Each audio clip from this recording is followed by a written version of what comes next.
శ్రావ్య, ఎందుకు అన్ని lights fans వేసి ఉంచో? 2 వేస్తే చాలదా?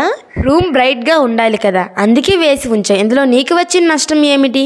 ఇది నాకు మాత్రమే కాదు, మనందరికీ నష్టమే. అవునా, ఏమిటమ్మా నష్టం? విద్యుత్ మన రోజువారీ జీవితంలో చాలా అవసరం. లైట్స్, ఫ్యాన్స్, మొబైల్, టీవీ అన్నీ విద్యుత్ పైన ఆధారపడి ఉంటాయి. అది మాత్రమే కాదు, అత్యవసరమైనప్పుడు హాస్పిటల్స్లో ఐసీయూలో ఉన్న పేషెంట్స్కు, ఇంక్యుబేటర్లో ఉన్న చిన్నారులకు నిరంతరం విద్యుత్ అవసరం.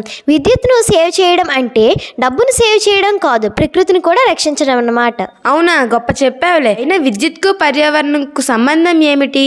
విద్యుత్ను పవర్ స్టేషన్లో తయారు చేస్తారు. బొగ్గు, డీజిల్ వంటి ఇంధనాలను కాలుస్తారు. విద్యుత్ను ఆదా చేయడం అంటే మన ప్రకృతిని, మన భవిష్యత్తును రక్షించడం అన్నమాట. మనొక్కరం జాగ్రత్త పడితే పర్యావరణం బాగుపడుతుందా? ఎవరు మీరు? భయపడకండి, నేను ప్రకృతి మాతను. అవును, నువ్వు చెప్పింది నిజమే. నువ్వు ఒక్కదానివి మారడం వల్ల ఈ ప్రకృతి బాగుపడదు. కానీ ఎప్పుడైనా మార్పు ఒకరి నుంచే మొదలవుతుంది. ఆ ఒక్కరు నువ్వెందుకు కాకూడదు? కనుక మీరు సహజ వనరులను ఆదా చేయడం చాలా అవసరం. ఇప్పుడు కనుక మీరు సహజ వనరులను విచ్చలవిడిగా ఖర్చు చేస్తూ పోతే రేపటి తరాలకు అందుబాటులో ఉండవు. మీరు ఎవరు? నేను మీ భవిష్యత్తు తరాన్ని. నిజమే చెబుతున్నారు మీరు ఇప్పుడు సహజ వనరులను ఆదా చేస్తే రేపటి రోజున మాకు మంచి భవిష్యత్తు ఉంటుంది. నాకు బాగా అర్థమైంది.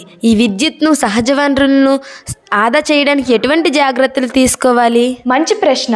అవసరం లేనప్పుడు లైట్లు, ఫ్యాన్లు ఆఫ్ చేయాలి. ఎల్ఈడి బల్బులు వాడితే విద్యుత్ ఆదా అవుతుంది. ఎనర్జీ ఎఫిషియెంట్ అప్లయన్సెస్ వాడాలి. ఏసీ, ఫ్రిడ్జ్ వాడకం తగ్గించి సాంప్రదాయక పద్ధతులను పాటించాలి. సోలార్ ఎనర్జీ వినియోగించాలి. అందరూ ఈ పద్ధతులను పాటిస్తే నేను ఆరోగ్యంగా, ఆనందంగా ఉంటాను. అవును, ఎలక్ట్రిసిటీని సేవ్ చేస్తే మా భవిష్యత్తుతో పాటు ఎర్త్ కూడా ఆనందంగా ఉంటుంది. Don't be cruel, save the fuel.